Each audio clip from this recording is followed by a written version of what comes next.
இன்றைக்கு வந்திருக்கிறார். அவரை நாங்கள் இப்பொழுது கொழும்பு நகரத்திலிருந்து ஸ்ரீலங்காவிலிருந்து அவரை நாங்கள் இப்பொழுது அழைப்போம். Thank you. God bless you pastor Gnanaprakasam. நீங்கள் வந்து நிற்கிறீர்கள்.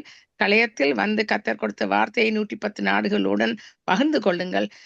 சந்தோஷமா இருக்கிறது நீங்கள் இன்றைக்கு வந்து பகிர்ந்து கொள்றதுக்கு கத்தர் கொடுத்த அந்த ஆப்பர்ச்சுனிட்டியை குறித்து. Thank you. God bless you.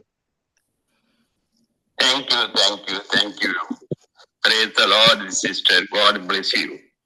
God bless you too, Pastor. இந்த நாளை உங்களோடு கலந்து கொள்ள கொடுத்த நேரத்திற்காக கோடான கோடி தோசர நமஸ்காரத்தோடு சிறிய ஜெபத்தோடு ஆரம்பிக்கிறேன். அன்பின் பரலோக தகப்பனே, இந்த நாளிலும் சுவாமி உமது பிரச்சனத்திலே நாங்கள் நிற்க எங்களை பலப்படுத்திக் கொண்டிருக்கிறதுனால உமக்கு கோடான கோடி தோற்ற நமஸ்கார பலிகளை செல்கிறோம் சுவாமி. ஆரம்பம் முதல் முடியும் வரை சுவாமி உமது பிரசன்னம் எங்களை, உமது நிழல் எங்களை மூடி கொள்ளட்டும். இந்த நிமிடம் வரை ஆண்டவரை உண்மை ஆராதித்தவர்கள்,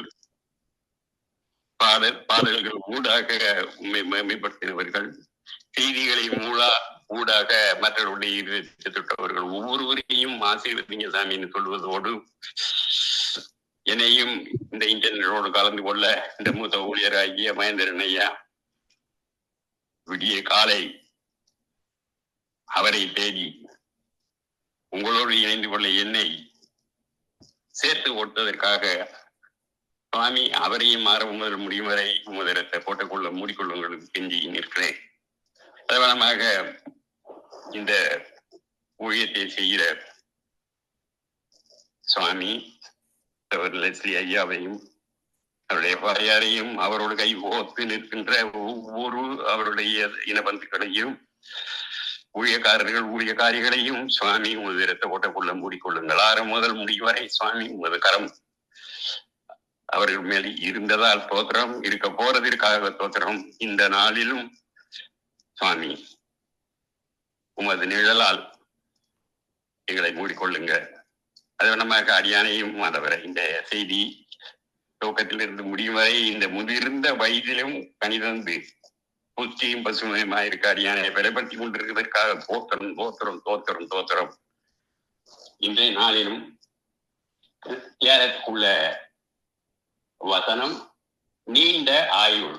அதாவது என்னாலே உன் நாட்கள் பெருகும்,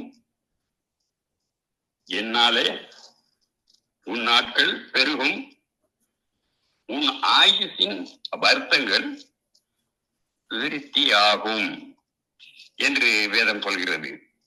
அதாவது நீதிமொழிகள் 9வது அதிகாரம் 11வது வசனத்திலே இன்று உலகத்தார் நீண்ட ஆயுளை விரும்பி விதவிதமான மருந்துகளையும் மாத்திரைகளையும் உட்கொள்கிறார்கள்.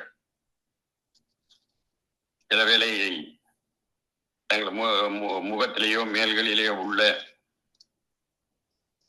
சதை நார்கள் சுருங்கி போனாலும் கூட அதற்கு மருந்து கொடுக்க ஒரு இன்ஜெக்ஷனை போட இவ்வளவு பணங்களை செலவழிக்கிறார்கள் டாக்டரிடம் கொடுத்து. உலகத்தார் ஏதாவது ஒரு வழியிலே நீண்ட நாள் வாழ வேண்டும் என்று பிரியப்படுகிறார்கள். நமக்கு 90 வருடம் 100 வருடம் இருக்க வேண்டும் என்ற ஆசை இல்லாமல் இருக்கலாம். நம்முடைய உள்ளம் பரலோகமாகிய நித்திய வாசத்தலத்தை நாடுகிறது. எனினும் நமது பிள்ளைகளுக்கு செய்ய வேண்டிய கடமைகளை செய்யவும் ஆயுசு எங்களுக்கு நீடித்திருக்க வேண்டியது அவசியமாகவும் இருக்கிறது. நீண்ட ஆயுளை குறித்து வேதம் என்ன சொல்கிறது என்பதை இன்று தியானிப்போமாக. அதாவது ஆயுசின் நாளை விருத்தி செய்கிறவர் கர்த்தர். ஆமேன். கர்த்தரே நம்முடைய ஆயுசை விருத்தி செய்கிறார். நாட்களை பெருக செய்கின்றவர் அவரே. நம்முடைய சுவாசத்தையும் நமது கையிலே வைத்திருக்கிறார். நம்முடைய ஒவ்வொரு இருதய துடிப்பையும் அவருடைய கிருபையே நம்முடைய ஆயுசை நீடி திருக்க பண்ணுகிறவரும் அல்லது சுருங்க செய்கிறவரும் அவராகவே இருக்கிறார் என்று உங்களுக்கு சொல்ல நான் ஆசைப்படுகிறேன். நோவாவின் காலத்திலே முன்பாக ஜனங்கள் எல்லோரும் 800 வருஷம் 900 வருஷம் என்று உயிர் வாழ்ந்திருக்கிறார்கள். ஆதாமுடைய ஆயுசு கூட 930 வருஷம். சேர்த்து ஆயுசு 912 வருஷம். ஏனோக்கனுடைய ஆயுசு 905 வருஷம். என்னுடைய ஆயுதம் 910 வருஷம். சிசராவுடைய ஆயுசு 895 வருஷம். யாருடைய ஆசை 962 வருஷம் என்று மிக நீண்ட நாட்கள் உயிரோடு இருக்கிறார்கள் என்று வேதத்திலே சொல்லுகிற பொழுதும் கூட நீண்ட நாள் வாழ்ந்தவர் மெத்துசாலா. அவருடைய வயது 969 வருஷம் என்று வேதம் சொல்லுகிறது. எனக்கு அன்பானவர்களே, ஆனால் பூமியிலே பாவம் பெருகும் பொழுது கர்த்தர் மனுஷனுடைய ஆயுளை நாட்களை குறைக்கிறார். என் ஆவி என்றைக்கும் மனுஷரோடு போராடுவது இல்லை, அவன் மாமிசம் தானே. அவன் இருக்க போகின்ற நாட்கள் 120 வருஷம் என்றார். ஆதியாகமம் 6வது அதிகாரம் 3வது வசனத்திலே மோசே பக்தர் இதை குறித்து சொல்லும் பொழுது, எங்கள் ஆயுசு நாட்கள் 70 வருஷம், வெள்ளத்தின் மீதியினாலே 80 வருஷமாக இருந்தாலும் அது மேன்மையாக வருத்தமும் சஞ்சலமுமாக இருக்கும் என்று குறிப்பிடுகிறார்.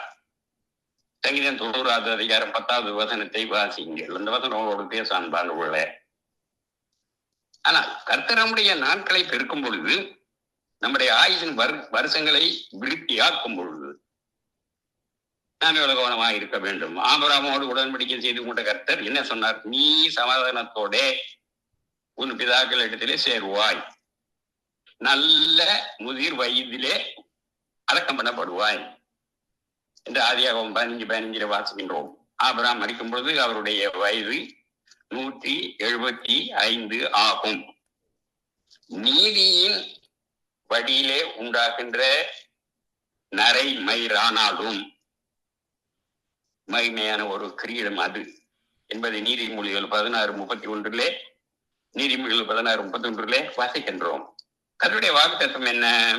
உங்கள் முதிர் வயது வரைக்கும் நான் அப்படியாக செய்வேன், நரை வயது மற்றும் உங்களை தாங்குவேன், இனிமேல் ஏந்துவேன், நான் சுமப்பேன், உன்னை தப்புவிப்பேன் என்று எசாயா 46வது அதிகாரத்திலே 4வது வசனத்தை சொல்லுகிறார். எசேக்கியா ராஜாவுக்கு கடுமையான ஒரு வியாதி வந்த பொழுது கூட இன்றைக்கு இருக்கின்ற ராஜப்பிளவு என்கின்ற என்று சொல்லப்படுகின்ற ஒரு வியாதி என்று வேத பண்டிதர்கள் சொல்லுகிறார்கள். எசேக்கியா தீர்க்கதரிசி வந்து அவரிடம், நீ மரித்து போகிறீர், உங்களுடைய வீட்டு காரியங்களை ஒழுங்குபடுத்தும் என்று எசேக்கியாவுக்கு சொன்னார் என்று எசாயா தீர்க்கதரிசியின் புத்தகம் 38வது அதிகாரத்தில் 1வது வசனத்திலே வாசிக்கின்றோம். அப்பொழுது எசேக்கியா அந்த முகத்தை சிறுபக்கமாக திருப்பி கொண்டு கர்த்தரை நோக்கி மிகவும் அழுது விண்ணப்பம் பண்ணினார். கர்த்தர் அந்த ஜெபத்தை கேட்டார். உன் விண்ணப்பத்தை கேட்டேன், உன் கண்ணீரை கண்டேன், இதோ உன் நாட்களோடு 15 வருடத்தை கூட்டுவேன் என்று வாக்குத்தத்தம் செய்தார் என்பதை நாங்கள் எசாயா 38வது அதிகாரத்திலே 5வது வசனத்திலே வாசிக்கின்றோம். அப்படியே ஆயுசு நாட்களை அவருக்கு நீடித்து கொடுத்தார். அன்பானவர்களே, வியாதி பட்டீர்களோ,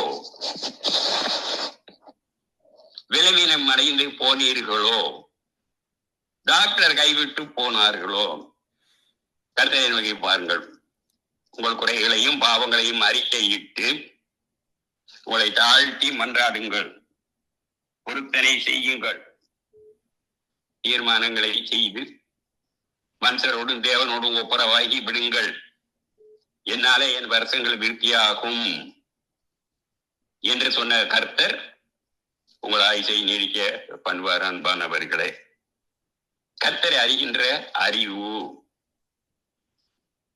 என் நாமத்தை அவன் அறிந்திருப்படினாலே அவனை உயர்ந்த அடைக்கலத்திலே வைப்பேன், நீடித்த நாட்களாக அவனை திருப்தியாக்கி என் ரட்சிப்பை அவனுக்கு காண்பிப்பேன் என்று சங்கீதம் 91, 14, 15, 16 வசனங்களிலே எழுதப்பட்டு இருக்கின்றது. நீடித்த நாட்களாக திருப்தியாக்க வேண்டுமே ஆனால் கர்த்தரை அறிந்து கொள்ளுங்கள், அவருடைய அன்பை அறிந்து கொள்ளுங்கள், அவருடைய சுவாபத்தை அறிந்து கொள்ளுங்கள், அவருடைய குணாதிசயங்களை சுதந்திரித்துக் கொள்ளுங்கள். அவர் மனதுருக்கமும் உலகத்துல எத்தனையோ அறிவுகள் இருந்தாலும் வேதம் சொல்கிறது பரிசுத்த ஆவியின் அறிவே அறிவு. நான் சொல்லிங்க, வேதம் சொல்கிறது. நீதிமொழிகள் 9வது அதிகாரம் 10வது வசனத்தை பாருங்க.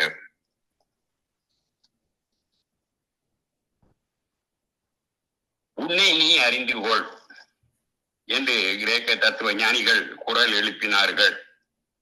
ஆனால் வேதம் சொல்கிறது உன் தேவனை அறிந்து கொள், அவருடைய வல்லமையையும் கிருபையையும் மனது உருக்கத்தையும் அறிந்து கொள்ளார்.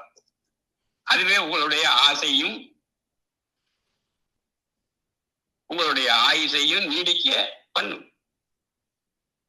அப்பதான் பவுல் கர்த்தரை அறிகின்ற அறிவின் மேன்மையாக எல்லாவற்றையும் நஷ்டம் என்று சொல்லிவிட்டார். குப்பையுமாக, மற்றவர்கள் எல்லாம் குப்பையுமாக இருக்கிறது என்று அவர் எண்ணினார் என்று பிலிப்பியருக்கு நிருபம் 3வது அதிகாரத்துல 7, 8வது வசனத்திலே அவனமாக வாசிக்கின்றோம்.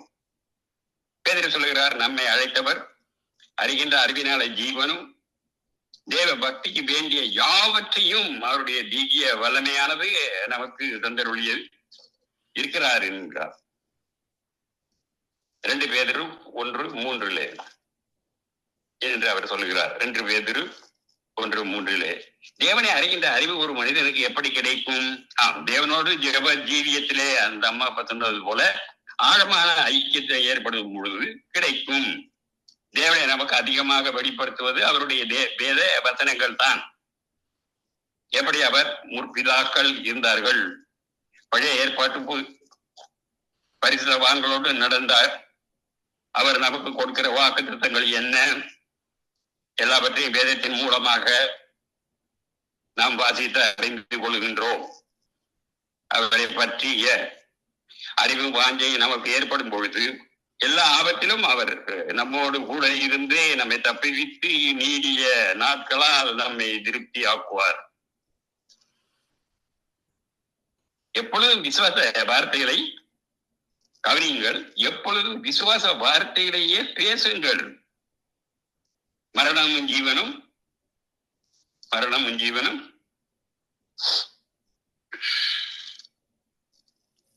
நாவின் அதிகாரத்தில் இருக்கும், அதை பிரியப்படுகிறவர்கள் அதன் கனியை புசிப்பார்கள் என்று நீதிமொழிகள் 18:21 வாசிக்கிறோம். எல்லாருக்கும் தெரிஞ்ச வசனம்.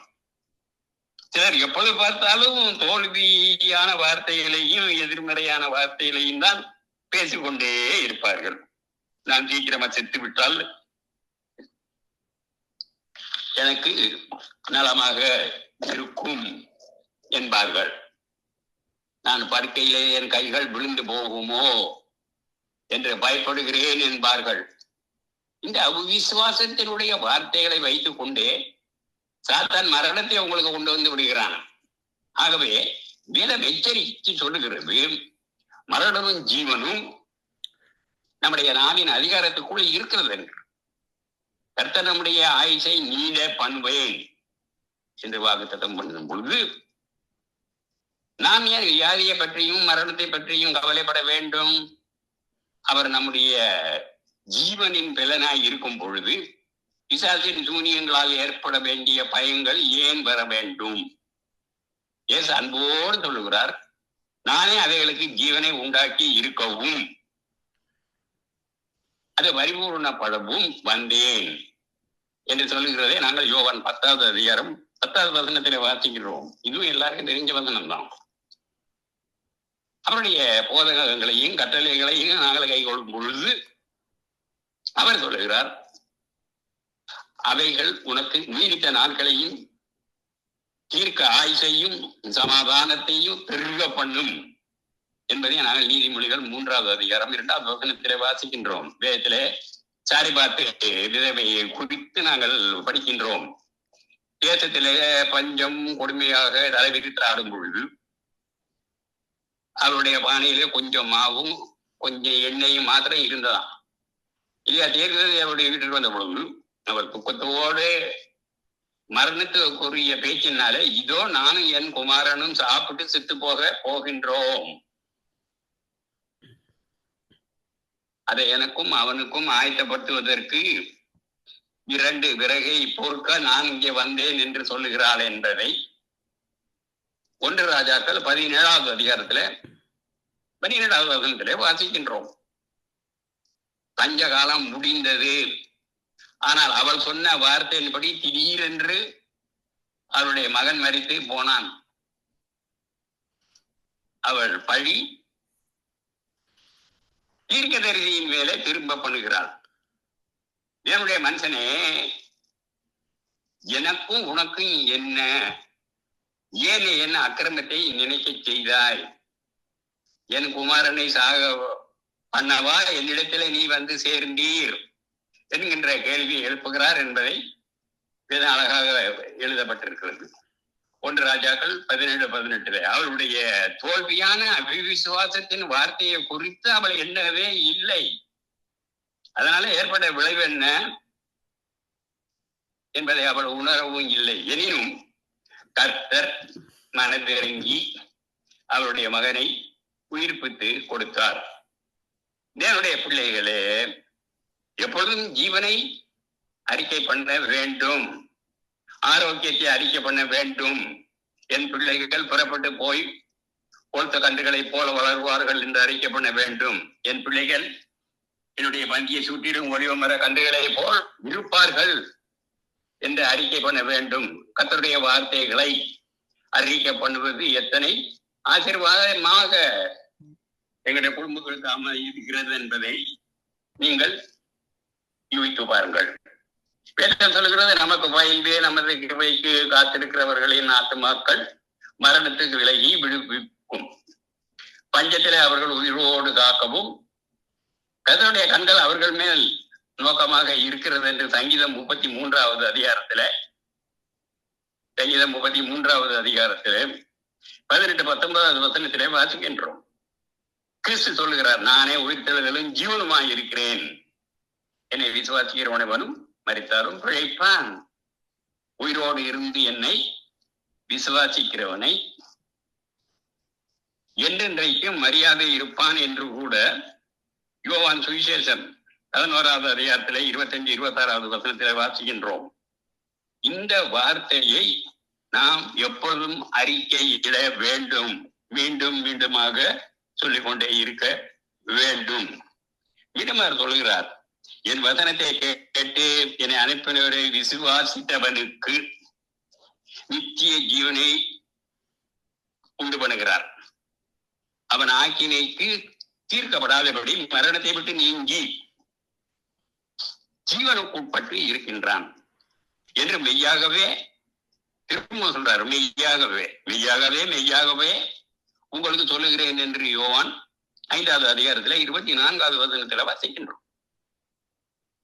வியாதி படுக்கையிலே மரண படுக்கையிலே நாம் பார்த்து கொண்டிருக்கும் பொழுது விசுவாச அறிக்கைகள் செய்து செய்து ஜெபிக்க வேண்டும். வேத வசனங்கள் என்ன? எசாயா 65:22 சொல்லுகிறது, விருட்சத்தின் நாட்களை போல என் ஜனத்தின் நாட்களும் நான் தெரிந்து கொண்டவர்களும் நாங்கள் கைகளிலே கிரிகளை நெடுநாளாக அனுபவிப்பார்கள். உன் பிராணனை அழிவுக்கு விலக்கி மீட்டி உடைய கிருபையினாலும் இரக்கங்களினாலும் முடி சூட்டி நன்மையினால் உன் வாயை திருப்தியாக்கி கழுகுக்கு சமமான உன் வயது திரும்ப வல வயது போலாகிறது என்று சங்கீதம் 103வது அதிகாரம் 4:5 வாசிக்கின்றோம். தகப்பனையும் தாயையும் கனப்பண்ணுங்கள். இது 10 கற்பனையில் உள்ள ஒரு கற்பனை, எல்லாருக்கும் தெரியும், ஆனா நாங்க செய்ய மாட்டோம். தகப்பனை தாயையும் கனம் பண்ணுங்க போது நியாய பிரமாணத்திலே கர்த்தர் நமக்கு கட்டளை கொடுத்திருக்கிறார். அதே ஒரே ஒரு கட்டளை கூட ஒரு வாக்குத்தத்தமும் இணைந்திருக்கிறது. அது நீதிய ஆய்வு பற்றிய வாக்குத்தத்தம். உனக்கு நன்மை உண்டாகி இருக்கும்படியாக பூமியிலே உன் வாழ்நாள் நீடித்து இருப்பதற்கும் உன் தகப்பனையும் உன் தாயையும் கனம் பண்ணுவாயாக என்பதே வாக்குத்தத்தத்தில் உள்ள முதலாவது கற்பனையாக இருக்கிறது. எபேசியர் 6வது அதிகாரம் 2, 3வது வசனத்துக்குள்ள 10 கட்டளைகளையும் நாங்கள் 2 வகைகளாக பிரிக்கலாம். தேவனோடு உள்ள உறவை பற்றிய கட்டளைகள், மனிதனோடு உள்ள உறவை பற்றிய கட்டளைகள். முழு இதயத்தோடும் முழு பலத்தோடும் கர்த்தரிடத்தில் அன்பு கூற வேண்டும் என்றும், மட்டுமல்ல நம்மளை நேசிக்கின்றது போல பிறனையும் நாங்கள் நேசிக்க வேண்டும். Love thy neighbor thyself. நாம் வயதான நாட்களிலே நாம் பிள்ளைகளை எப்படி நாம் கவனிக்க வேண்டும் என்று எதிர்பார்ப்போமோ, அதே போலதான் வயதான நம்முடைய பெற்றோர்களும் நம்மளை கவனித்து கனம் பண்ணி எங்களை வளர்த்து இருக்கிறார்கள். தகப்பன் தாயை நமக்கு கிடைத்திருக்கிறது ஒரு பாக்கியம். அன்பானவர்களே, நம்மை பெற்றெடுத்து முதலிலே நமக்கு அவர்கள் எத்தனையோ தியாகங்கள் செய்திருக்கிறார்கள். நாம் வியாதிப்பட்ட நேரங்களிலே கண்பிடித்து பாதுகாத்து நம்மை ஆளாக்கி தூக்கி கொண்டு ஓடி பூமியில வாழ செய்திருக்கிறார்கள். கர்த்தருக்கு அடுத்தபடியாக கனம் பண்ணக்கூடியவர்கள் இந்த உலகத்தில் இருப்பார்களே, ஆனால் அது தகப்பனும் தாயும் என்று உங்களுக்கு சொல்ல நான் ஆசைப்படுகின்றேன். ஒருவேளை பிள்ளைகளை பெற்றோரை அதிகமாக படித்திருக்கலாம். அதாவது உங்க பிள்ளைகளை உங்களோட கூட படிச்சிருக்கலாம், அதிகமாக சம்பாதிக்கலாம். ஆனால் தாய் தகப்பனை மறப்பார்களே ஆனால், அல்லது அவமதிப்பார்களே ஆனால், என்னுடைய சாபம் அவர்கள் மேல் வந்துவிடும். அவர்கள் ஆயுசு நீடித்து இருப்பதே இல்லை. அப்பதான பவுல் கூட தீமோத்தேயுவை எழுதும் பொழுது தங்கள் சொந்த குடும்பத்தை விசாரித்து பெற்றோர்களையும் நன்மைக்கு பதிலாக நன்மையை செய்ய கற்றுக்கொள்ள கடவார்கள். அது நன்மையும் தேவனுக்கு முன்பாக பிரியமாக இருக்கிறது என்று 1 திமோத்தி 5வது அதிகாரத்துல 4வது வசனத்திலே வனமாக வாசிக்கின்றோம். பெற்றோரை கனப்படுத்துவது என்றால் ஏதோ ஒரு மாதந்தோறும் ஒரு பணத்தை கொடுத்து விட்டு சும்மா இருப்பது அல்ல. அவர்களுக்கு பாசமும் அன்பும் தேவை. அவரோடு அன்போடு அவர்களை விசாரிக்க வேண்டும். அவருடைய சுக நலனை விசாரிப்பது தேவை. வேதம் சொல்கிறது, பிள்ளைகளே, உங்கள் பெற்றோருக்கு எல்லா காரியங்களிலும் கவனியுங்கள், எல்லா காரியங்களிலும் கீழ்ப்படியுங்கள். அது கர்த்தருக்கு பிரியமாக இருக்கிறது என்று எபேசியர் 6வது அதிகாரம் 1வது வசனத்திலே வாசிக்கின்றோம். யாத்திராகமத்திலே கர்த்தர் அதை இன்னும் தெளிவாக குறிப்பிடுகிறார். உன் தேவனாகிய கர்த்தர் உனக்கு கொடுத்திருக்கிற தேசத்திலே உன் நாட்கள் நீடித்து இருப்பதற்கு உன் தகப்பனையும் உன் தாயையும் கனம் பண்ணுவாயாக என்று வேதம் சொல்கிறது. அன்பானவர்களை, மறந்து போகாதீங்க. இது ஒரு கட்டளை. It's a commandment given to you. யாத்திராகமம் 20:12. தகப்பனையும் தாயையும் கனம் பண்ணி இவர்கள் தவறிவிட்டால் கொடுமையான சாபங்களும் உங்களுக்கு வந்து விடுகிறது என்று வேதம் எச்சரிக்கின்றது. அவளை பற்றிய அறிவு நமக்கு அவசியம். உபாகமம் 27:16 சொல்கிறது, தன் தகப்பனையும் தன் தாயையும் தூஷிக்கின்றவன் சபிக்கப்பட்டவன் என்பார்களாக. ஜனங்கள் எல்லோரும் ஆமேன் என்று சொல்ல கடவர்கள். தன் தகப்பனையும் தன் தாயையும் தூசிக்கிறவனுடைய தீபம் காரிருளிலே அணைந்து போகும் என்றும் நீதிமொழிகள் 20:20 வாசிக்கின்றோம். தகப்பனை பரிகாசம் பண்ணி தாயினுடைய கட்டளைகளை அசட்டை பண்ணுகின்ற கண்களை நதியின் காகங்கள் பிடுங்கி போடும் என்றும் கழுகின் குஞ்சுகள் திங்கும் என்றும் நீதிமொழிகள் 30வது அதிகாரம் 14வது வசனத்திலே நமக்கு எச்சரிக்கையை கொடுக்கின்றது. அடுத்ததாக கர்த்தரை மகிமைப்படுத்துவதற்காக நாம் உயிரோடு இருக்கின்றோம். நான் சாவாமல் பிழைத்து இருக்கிறது, கவனியுங்கள், நான் சாவாமல் பிழைத்திருப்பது கர்த்தருடைய செய்கைகளை மற்றவர்களுக்கு விவரித்து சொல்வதற்காகவே என்று சங்கீதக்காரன் புத்தகத்திலே 118வது அதிகாரத்திலே 17வது வசனத்திலே வாசிக்கின்றோம். விவரித்து சொல்வது, அதாவது sharing the word of God to the people, to the pagans rather. தாவீது ராஜா ஒருத்தனையோடு சொல்லுகிறார், நான் சாவாமல் பிழைத்திருப்பேன், நான் ஜீவனுள்ள தேசத்திலே மரணத்தை காண்பது இல்லை, நான் சாவாமல் பிழைத்து இருப்பது கர்த்தருடைய செய்கைகளை விவரிப்பதற்காகவே. எனக்கு ஒரு நல்ல பொருத்தனை, ஒரு நல்ல தீர்மானம். கர்த்தர் சிலருக்கு ஆயுசை நீடிக்க பண்ணி கொடுத்தாலும் அவர்கள் அதற்குரிய தகுதியாக வாழ்கிறதே இல்லை. குடிக்கவும், வெறிக்கவும், மனம் போன போல வாழவும் தங்களுடைய வாழ்க்கையை பயன்படுத்துகிறார்கள். ஆனால் சாவாமல் பிழைத்திருப்பது கர்த்தருடைய செய்திகளை அறிவிப்பதற்கென்பதை அவர்கள் மறந்து விடுகிறார்கள். ஆம், நம் தேவனுடைய பிள்ளைகளே, தலை கற்களை கடிப்புகளாக மாற்றி விடுகின்றார்கள். தங்கள் மேல் உயிரோடு புதைக்க தள்ளுகிற மணலை ஏறி மிதிக்க மேலே வந்து விடுகிறார்கள். இன்று உங்களுக்கு விரோதமாக சத்துரு கொண்டு வருகின்ற சோதனைகளை நீங்கள் சாதனையாக மாற்றி போடுங்கள். கர்த்தர் எல்லா தீர்மானங்களையும் நன்மையாக மாற்ற பண்ணுவார். ஆமீன். இன்றைய கர்த்தரிடத்திலே சொல்லுங்கள், நீர் என் ஆயுசை நீடிக்க பண்ணினால் உமக்கு சாட்சியாக இருப்பேன், உமக்கு ஊழியர் செய்வேன், உமது நாமத்தை நான் வாழ்கிற இடத்திலே எல்லா இடத்திலையும் சொல்லி வருவேன்.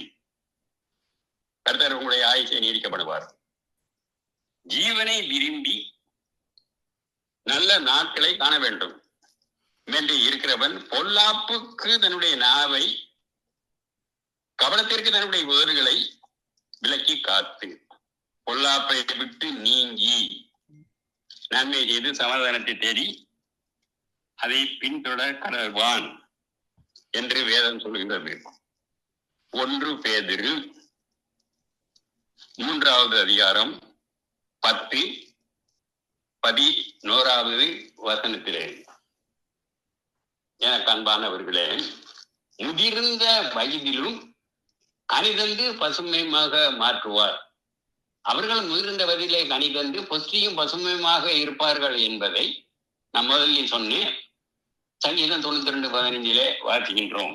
ஆம், அன்பானவர்களே, எந்த வயதானாலும் சரி, இளம் வயதானா இருந்தாலும் சரி, நடுத்தரமான வயதா இருந்தாலும் சரி, முதிர்ந்த வயதா இருந்தாலும் சரி, கர்த்தரை தேடுதலிலும் அவரை கனப்படுத்துவதிலும் அவருக்காக வாழ்வதிலும் மிக கவனமாக இருப்பீர்களே ஆனால் முடிவு பரியந்தம் அவர் உங்களை சிறப்படுத்துவார் என்று வேதம் சொல்லுகிறது.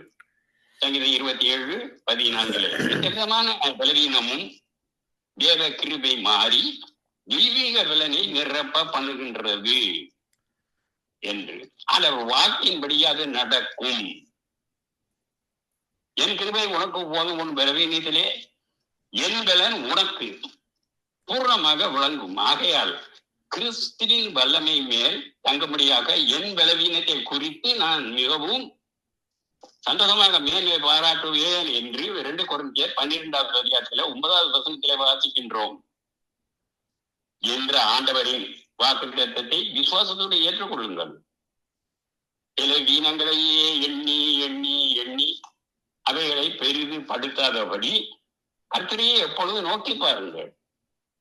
அப்பொழுது மட்டுமே முதிர்ந்த வயலின் கனி தந்து பசுமையுமாக உங்களால் வாழ வேண்டும் என்று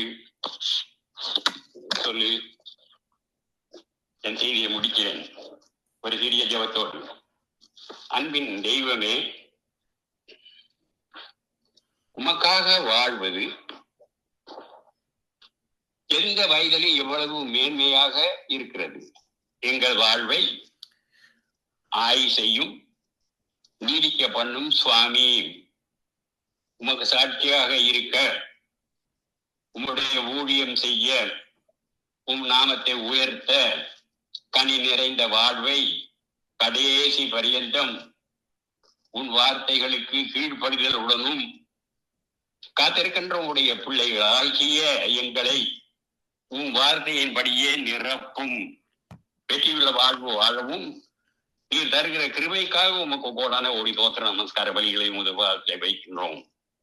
ஆவிலே வளரவும் உம்மை போன்று சேவை செய்யவும் அனுதின போராட்டத்தின் வாழ்விலே வெற்றி பெறவும் எங்களை பரிசுத்த ஆவிக்குள் உம்மோடு உறவாடவும் கிருபை தாரும் சுவாமி. நன்றியாண்டவரே, இயேசுவின் நாமத்திலே இந்த ஜெபத்தை ஏறெடுக்கிறோம் பிதாவே என்று சொல்லி ஆமென் சொல்லி என்னுடைய செய்தியை முடித்துக் கொண்டு உங்களிடமிருந்து மறுபடியும் சந்திக்கும் வரை விடை பெறுகின்றேன். ஆமென், ஆமென், ஆமென். ஆமென், ஆமென், ஆமென். God bless you. Thank you, Pastor. நன்றாக ஒரு நீண்ட ஆயுளை நாங்கள் பெறுவதற்கு நாங்கள் கர்த்தருக்கு மகிமையாக நாங்கள் ஜீவிப்போமானால் அந்த வரம் எங்களுக்கு கர்த்தர் கட்டாய தருவார். அதே போல நீங்கள் பழைய ஏற்பாட்டில் 90 ஆண்டுகளுக்கு மேலாக எல்லாரும் அப்படி இருந்து வாழ்ந்திருக்கிறார்கள். ஆனால் பாவத்தின் நிமித்தம் நாங்கள் இப்பொழுது இவ்வளவு குறைந்த வருடங்கள் 100 வருடங்களாக ஆகினால் கூட 800 வருடங்கள் அதில் இருந்து கழிந்து போய்விட்டது என்றபடியால் நீங்கள் கொடுத்த வார்த்தை நன்றாக ஒரு வார்த்தையை கொடுத்தீர்கள். அதிலிருந்து வந்த அந்த ஆசீர்வாதம் கர்த்தருடைய வார்த்தையின்படி நாங்கள் ஹெசக்காயா இந்த மாதிரி போய் அவருக்கு அந்த சாவு வந்தா கூட அவர் இந்த மாதிரி கர்த்தரிடம் போய் 15 வருடங்களை அவர் கர்த்தரிடம் இருந்து திரும்பவும் பெற்றுக்கொண்டார். அதுவும் கூட அவரோட கர்த்தரை அவரை நோக்கி கூப்பிட்டதால கொடுத்த ஒரு சலாக்கியம் என்றபடி அதே போல நாங்களும் அந்த கர்த்தருக்கு நாங்கள் அவரை கீழ்ப்பணிந்து அவருடைய வாழ்க்கையின் மகிமையாக நாங்கள் வாழ்ந்தோம் என்றால் அது எங்களுக்கும் உரியது. அதுக்காக நீங்க நன்றாக அந்த வார்த்தையை கொடுத்தீர்கள். Thank you. God bless you pastor.